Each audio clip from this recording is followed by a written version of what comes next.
Bismillahirrahmanirrahim. Assalamualaikum warahmatullahi wabarakatuh. Husnul Khatimah atau akhir hidup yang baik adalah suatu kondisi di mana seorang mukmin diberi taufik oleh Allah sebelum datangnya kematian untuk meninggalkan segala perbuatan yang mendatangkan murka Allah Azza wa Jalla. Bersemangat melakukan ketaatan dan mengerjakan berbagai kebaikan, kemudian dia menutup usianya dengan kebaikan. Sebuah hadis Anas bin Malik yang diriwayatkan Imam Ahmad yang menunjukkan tentang husnul khotimah pada seorang hamba, bahwa Rasulullah Shallallahu Alaihi Wasallam bersabda, apabila Allah menghendaki kebaikan kepada seseorang, maka Allah akan membuatnya beramal. Para sahabat bertanya, bagaimana membuatnya beramal? Beliau menjawab, Allah akan memberikan taufik padanya untuk melaksanakan amal salih sebelum dia meninggal. Berikut tanda-tanda orang meninggal dalam kondisi husnul khotimah dikutip dari berbagai sumber. Yang pertama, seseorang yang mengucap kalimat La ilaha illallah. Berdasarkan sabda Nabi Sallallahu Alaihi Wasallam, barang siapa yang akhir perkataannya adalah La ilaha illallah, maka dia akan masuk surga. Hadis riwayat Abu Dawud. Yang kedua, meninggal dengan keringat di dahi. Berdasarkan hadis Ibnu Buraidah bin Hazib sebagai berikut.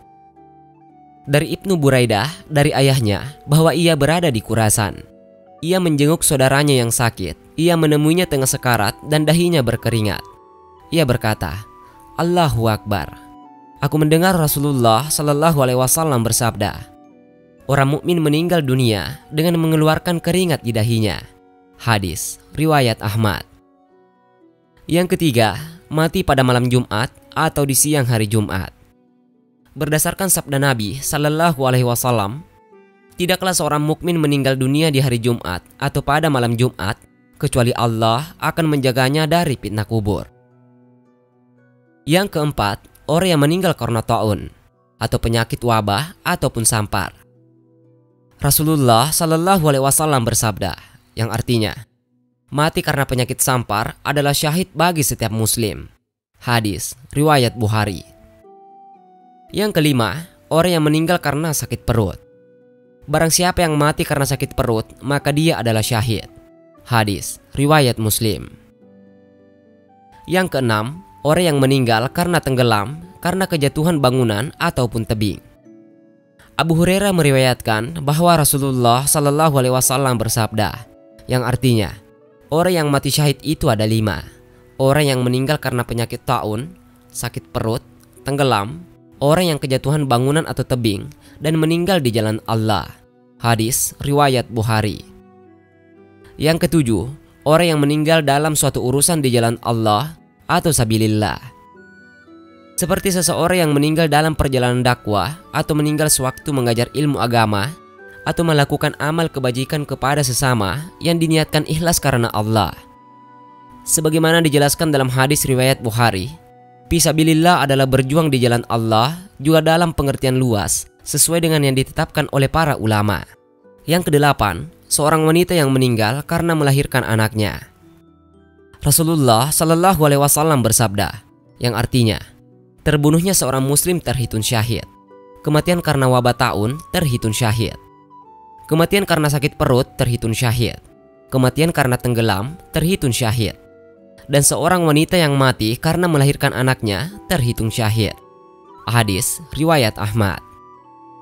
Yang kesembilan, seorang yang terbunuh karena mempertahankan hartanya atau kehormatannya.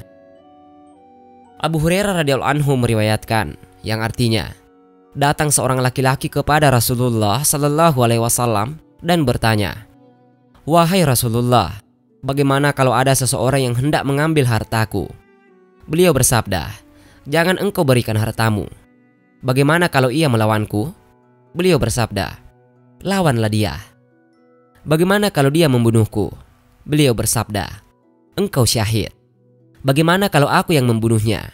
Beliau bersabda, dia di neraka. Hadis riwayat Muslim. Barang siapa yang terbunuh karena mempertahankan hartanya, maka dia syahid.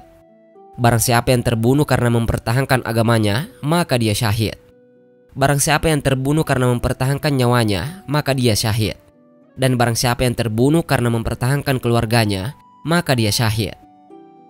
Yang ke-10, orang yang meninggal dalam keadaan mengerjakan kebaikan atau amal soleh. Seperti seseorang yang meninggal dalam keadaan sholat, melaksanakan ibadah haji, bersilaturahmi, dan sebagainya.